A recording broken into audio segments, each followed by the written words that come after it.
were obsessed with it. I was obsessed with it. How to increase your vertical, become quicker and faster. Yep. So how would, what's the typical exercise and progression for a young, healthy adult who may or may not have knee injuries, but wants to jump higher and wants to be quicker?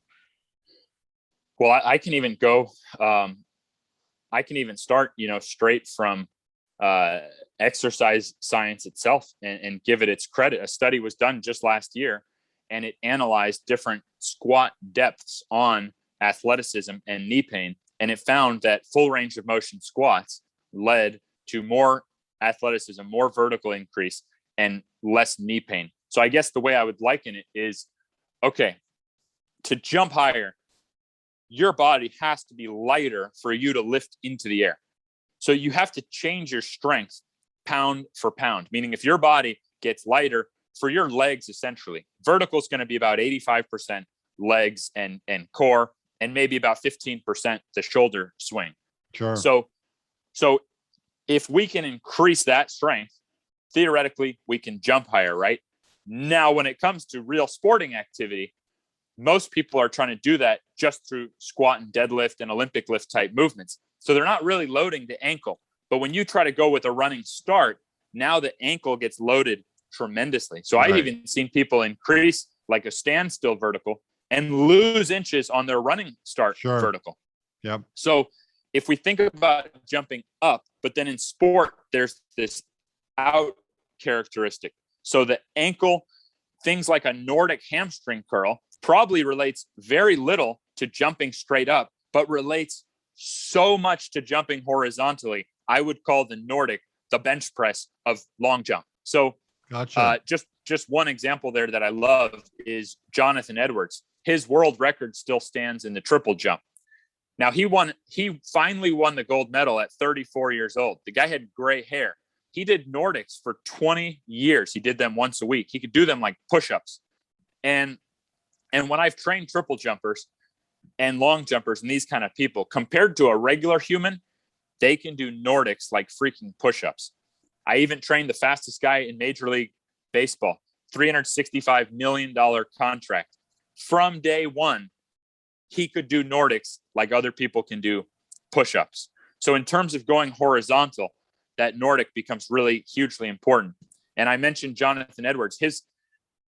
The orthopedic specialist in England told him that he couldn't even be a triple jumper. They said that genetically it was impossible for him to be a triple jumper. He wound up having the fastest entrance speed in triple jump history, and his world record still stands from the 90s. And you're not supposed to win a gold medal at 34 years old in your fourth try at the Olympics. You're supposed to be going downhill, especially in a sport like triple jump, which is elastic as can be.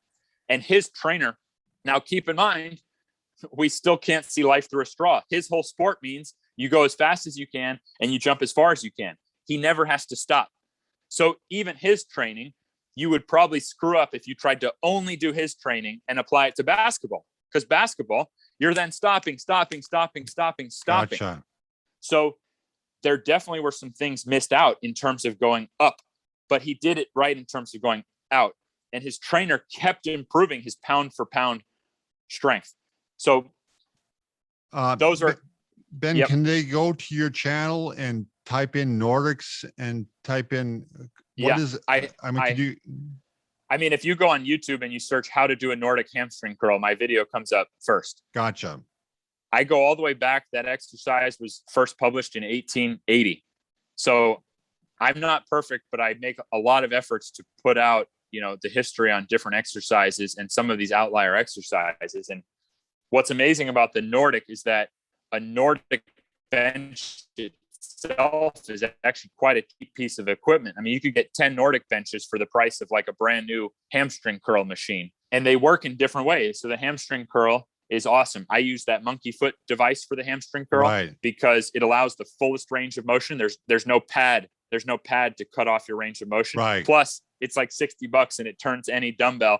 And if you know machines, they vary from brand to brand. So it's very hard to measure your strength on a machine compared to anyone else. So anyways, that monkey foot allows leg curls. But if you look at the Nordic and you look at a leg curl, the very position where a leg curl gets hardest, there's actually no load in the Nordic. When you're resting on your knees about to start, Gotcha. there's no load. So this is called the long range exercise, meaning when you do the Nordic, it gets harder as you approach that extended position. And that's, if you look at when we run and jump, that's really where, the knee is being loaded. So I know I kind of went off topic in terms of vertical jump, but if we're talking jumping, it's really about the marriage of changing your relative strength with bulletproofing your body. And so a lot of people lose sight. Last thing I'll say, on that jumping concept is like, we think of training the muscles. Okay, which muscles are involved in jumping? Well, no matter what muscles we name, our muscles pound for pound are weaker than our tendons. Michael Jordan winning his slam dunk championships was not made in the weight room. He was winning those slam dunk championships before he even met Tim Grover. No offense to Tim Grover, but we get confused because the number one selling vertical jump book of all time, with Michael Jordan's cover on the picture, but Michael Jordan jumped his highest before he ever started lifting weights. Sure. It's right there on the tape. He was back-to-back slam dunk champion. His head was getting higher in relation to the rim than any other point of his career before he ever lifted weights. Gotcha. So my philosophy is to lift weights in a tendon dominant fashion. So you see me doing these knees over toes exercises. Right before we hopped on it today, I had a 6-inch box. I had a slant board. I'm standing with my heel elevated on the slant board, and I'm doing a reverse step up, and I'm getting as strong as I can. So I'm taking two concepts that come from physiotherapy research papers, reverse step ups and slant boards. And I'm turning that into my, deadlift or whatever you want to call it. I'm turning a tendon dominant, a knee bulletproofing exercise into my strength exercise. That's not for everyone. That's the same concept. If I lowered that box and used assistance, anyone who can walk can get a more stable and stronger and more protected knee. So the same concept that I would use to give someone the ability to go down steps is the exact same concept that's allowing me to just keep jumping higher. I have this outlier genetic jump change, but no one's ever tried to get as strong on physiotherapy exercises as I've tried to do. So it's an outlier approach, and I've had, outlier results. So Ben, I wonder again if you give your website. I know I keep asking this, but we're splitting this into different videos. Yeah, it's great. If you give, because I think it's a lot clearer to people when they can watch some of your videos. Absolutely, yeah. The knees over toes guy. Knees over toes guy on YouTube. The very video I was just talking about is being edited by my guy as we speak. So, and your website, atgonlinecoaching.com. That's where I lay out all this stuff. So I'm just mentioning a reverse step up with my heel elevated by a slant board on a 6-inch box, loading, over 100 pounds on my back.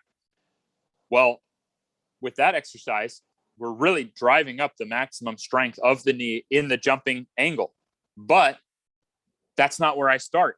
That's the second phase that I do, because the first phase starts by addressing the ankle. You don't want to jack up your knee strength on top of a weak or stiff ankle. So the slant board stuff doesn't change your ankle mobility. It bypasses the ankle mobility and maximally trains the knee. So if you build that not on the ankle foundation, well, you could then be asking for shin splints or something like that. You wouldn't get as much result, because when you jump, you then have to combine that knee strength with the ankle mobility, with the Achilles tendon elasticity.